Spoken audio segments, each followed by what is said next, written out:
नमस्कार दोस्तों।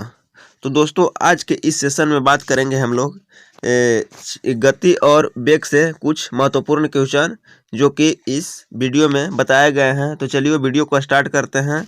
तो आज का हमारा पहला क्वेश्चन है कि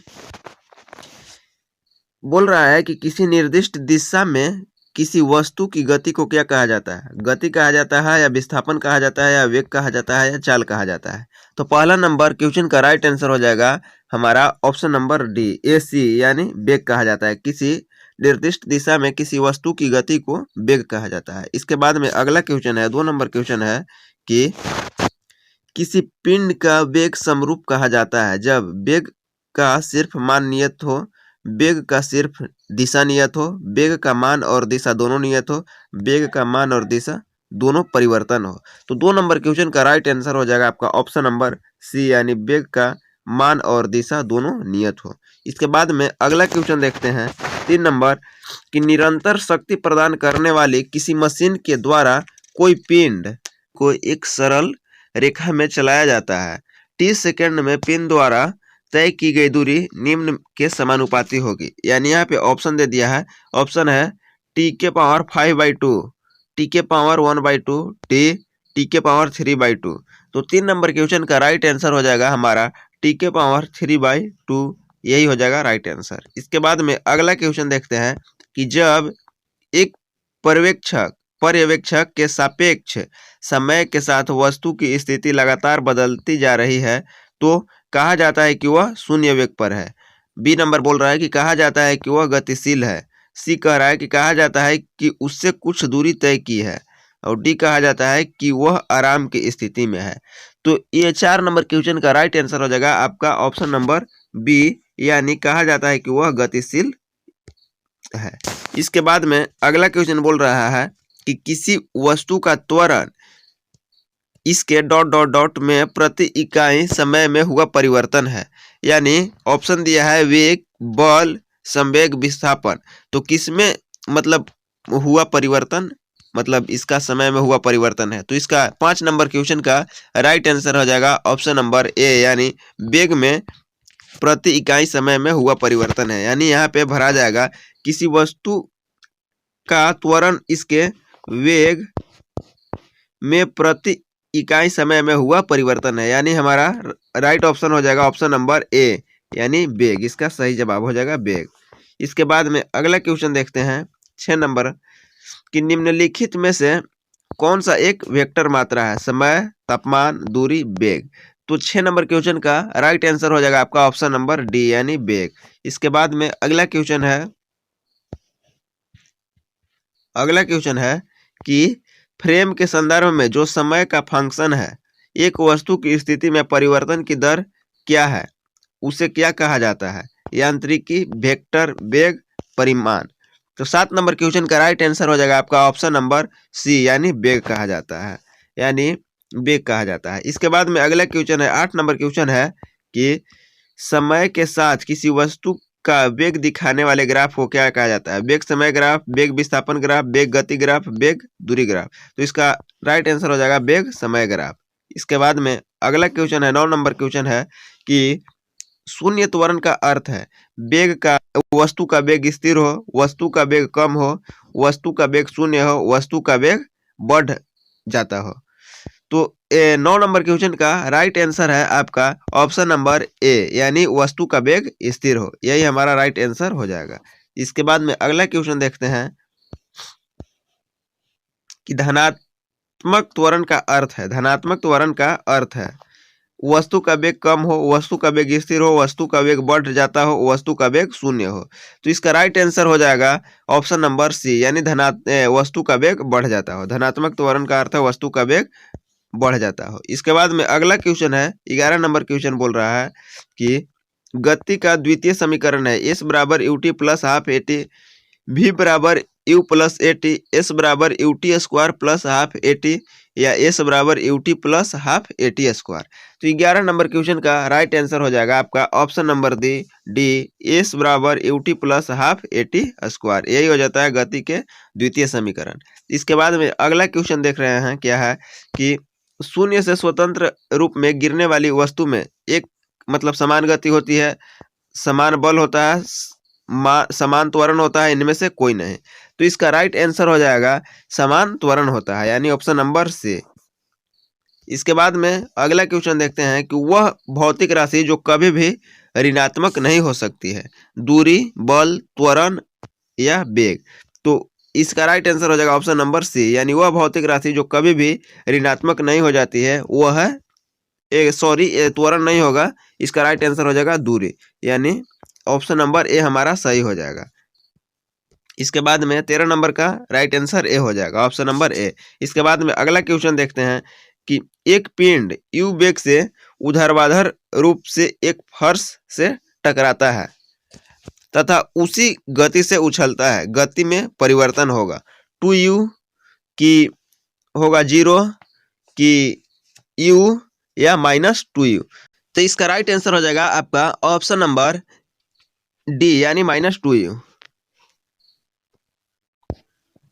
इसका राइट आंसर हो जाएगा -2u, यानी ऑप्शन नंबर डी। इसके बाद में अगला क्वेश्चन देखते हैं कि किसी पिंड का वेग समरूप कहा जाता है जब वेग का सिर्फ मान नियत रहे, वेग का सिर्फ दिशा नियत रहे, वेग का मान और दिशा दोनों नियत रहे, या वेग का मान और दिशा दोनों परिवर्तनशील हो। तो इसका 15 नंबर क्वेश्चन का राइट आंसर हो जाएगा आपका ऑप्शन नंबर सी, यानी वेग का मान और दिशा दोनों नियत रहे। इसके बाद में अगला क्वेश्चन देखते हैं कि एक समान वृत्तीय गति में चाल और वेग दोनों अचर रहते हैं, चाल और वेग दोनों चर रहते हैं, चाल चर एवं वेग अचर रहते हैं, चाल अचर एवं वेग चर रहते हैं। तो 16 नंबर क्वेश्चन का राइट आंसर हो जाएगा आपका ऑप्शन नंबर डी, यानी चाल अचर और वेग चर रहते हैं। इसके बाद में अगला क्वेश्चन है कि वेग भी से चलती हुई कार का ड्राइवर ए दूरी पर अचानक सामने एक चौड़ी दीवार देखता है, उसे निम्नलिखित करना चाहिए, तेजी से ब्रेक लगाना चाहिए, तेजी से मोड़ लेना चाहिए, ए और बी दोनों, इनमें से कोई नहीं। तो 17 नंबर क्वेश्चन का राइट आंसर हो जाएगा आपका ए और बी दोनों, यानी उसको तेजी से ब्रेक भी लगाना चाहिए और तेजी से मोड़ भी लेना चाहिए। इसके बाद में अगला क्वेश्चन है कि किसी पिंड का विस्थापन समय के समानुपाती पाया जाता है, पिंड का वेग समरूप, वेग शून्य, त्वरण समरूप, त्वरण ऋणात्मक। तो 18 नंबर क्वेश्चन का राइट आंसर हो जाएगा त्वरण समरूप, यानी ऑप्शन नंबर बी इसका राइट आंसर हो जाएगा। इसके बाद में अगला क्वेश्चन देखते हैं कि शून्य से स्वतंत्र रूप में गिरने वाली वस्तु का एक समान गति होती है कि समान वेग होता है, कि समान त्वरण होता है, कि समान बल होता है। तो 46 नंबर क्वेश्चन का राइट आंसर 46, सॉरी यहाँ पे नंबरिंग गलत हो गया है, 18 के बाद यानी नंबरिंग 19 हो जाएगा, लेकिन यहाँ पे 46 है। तो इसका राइट आंसर हो जाएगा आपका त्वरण जो है शून्य से गिरने वाली वस्तु का स्वतंत्र रूप से समान त्वरण रहता है, यानी ऑप्शन नंबर बी हो जाएगा, सी हो जाएगा। इसके बाद में अगला क्वेश्चन देखते हैं कि एक वस्तु असमान वेग तथा समान त्वरण से गतिमान है, तब विस्थापन समय ग्राफ रेखीय होगा, विस्थापन समय ग्राफ अरेखीय होगा, वेग समय ग्राफ रेखीय होगा, वेग समय ग्राफ अरेखीय होगा। तो इसका आंसर हो जाएगा आपका ऑप्शन नंबर सी, यानी वेग समय ग्राफ रेखीय होगा। इसके बाद में अगला क्वेश्चन देखते हैं कि एक कण एक समान वेग से गतिमान है, कण की गति के संबंध में निम्न में से कौन सा कथन सत्य है? इसकी चाल शून्य है, इसकी त्वरण शून्य है, इसका त्वरण वेग के विपरीत दिशा में है, इसकी चाल परिवर्तनीय हो सकती है। तो इसका क्वेश्चन का आंसर हो जाएगा आपका ऑप्शन नंबर बी, यानी इसका त्वरण शून्य है। बोल रहा है कि एक समान वेग से गतिमान है, तो गति के संबंध में निम्न से कौन सा कथन सत्य है? तो इसका त्वरण जो है शून्य है, एक समान से है तो त्वरण शून्य है। इसके बाद में अगला क्वेश्चन देखते हैं कि एक समान वेग से चलती किसी वस्तु का त्वरण होगा असमान, धनात्मक, ऋणात्मक, शून्य। तो अभी ऊपर देखें, इसका राइट आंसर हो जाएगा ऑप्शन नंबर डी, यानी शून्य हो जाएगा। इसके बाद में अगला क्वेश्चन देखते हैं कि मंदता का अर्थ है, मंदता का अर्थ क्या है? तो मंदता का अर्थ त्वरण है, ऋणात्मक, धनात्मक, उपरोक्त में से दोनों विकल्प यानी सभी शून्य। तो 51 नंबर यानी इसका इस नंबर क्वेश्चन का ऑप्शन हो जाएगा, यानी ऋणात्मक। मंदता का अर्थ ऋणात्मक त्वरण है। इसके बाद में अगला क्वेश्चन देखते हैं कि किसी वस्तु का वेग व्यतीत हुए समय के समानुपाती होता है, तो वस्तु का या की डॉट डॉट होगा या होगी असमान त्वरण, एक समान त्वरण, एक समान चाल, असमान चाल। तो इसका आंसर हो जाएगा आपका एक समान त्वरण, यानी ऑप्शन नंबर बी हो जाएगा इसका राइट आंसर। इसके बाद में अगला क्वेश्चन देखते हैं कि डॉट डॉट डॉट एक वस्तु की प्रति इकाई समय में वेग परिवर्तन की माप, विस्थापन, चाल, त्वरण, संवेग। तो इसका राइट आंसर हो जाएगा आपका त्वरण, यानी ऑप्शन नंबर सी हो जाएगा इसका राइट आंसर। इसके बाद में अगला क्वेश्चन देखते हैं कि एक साइकिल स्थिर त्वरण से चलायमान है, पीछे के पहिए पर घर्षण बल शून्य, अग्र की दिशा में, पश्च की दिशा में, या ये सब है। तो इसका आंसर हो जाएगा आपका पश्च के दिशा में जो है से क्या बोलते हैं, घर्षण बल लगाता है, यानी पश्च के दिशा में, यानी ऑप्शन नंबर सी हो जाएगा इसका राइट आंसर। इसके बाद में अगला क्वेश्चन देखते हैं कि यदि वेग समय ग्राफ समय अक्ष के समानांतर हो तो गति होगी एक समान, त्वरित, असमान, इनमें से कोई नहीं। तो इसका आंसर हो जाएगा आपका ऑप्शन नंबर ए, यानी एक समान हो जाएगा, यानी ए हो जाएगा इसका राइट आंसर। इसके बाद में अगला क्वेश्चन देखते हैं कि समान त्रिज्या की एक लोहे के गेंद व लकड़ी के गेंद को निर्वात में ऊंचाई से गिराया जाता है तो दोनों को पृथ्वी तक पहुंचने में लंबाई होगा लगभग समान, बिल्कुल समान, असमान, इनमें से कोई नहीं। तो इसका आंसर हो जाएगा आपका बिल्कुल समान होगा, क्योंकि निर्वात से गिराया जाता है तो वहां पे वायुमंडल नहीं है, इसलिए बिल्कुल समान होगा। इसके बाद में अगला क्वेश्चन देखते हैं कि एक समान त्वरित गति के लिए वेग समय ग्राफ होगा, सरल रेखा, वक्र रेखा, सर्पिकार रेखा, इनमें से कोई नहीं।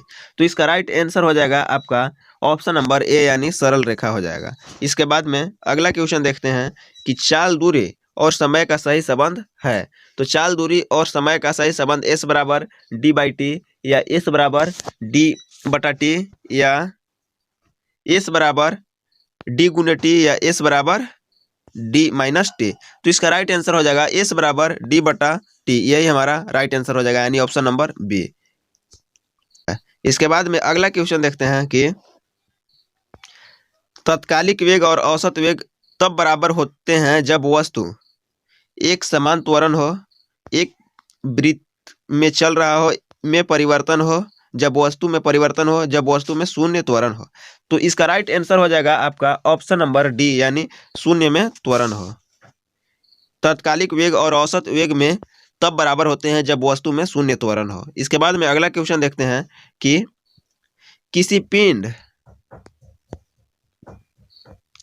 किसी पिंड का विस्थापन समय के समानुपाती पाया जाता है, पिंड का वेग समरूप है, त्वरण समरूप है, वेग शून्य है, त्वरण ऋणात्मक है।